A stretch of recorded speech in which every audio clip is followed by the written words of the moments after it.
Hi, it's Steve. Today we'd like to show you how to change the door shelf end cap on your refrigerator. It's a really easy repair. Let me show you how we do it. Now, to change the end cap on this model refrigerator, we'll begin by opening up the door.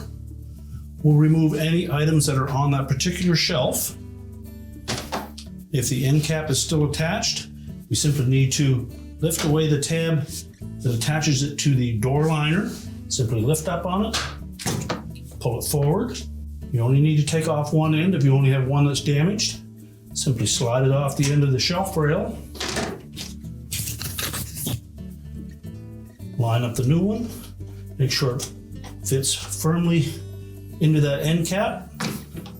Line up the tab.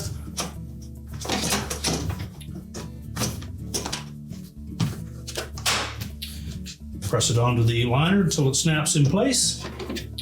You can then reload that shelf, close up the door, and your repair is complete.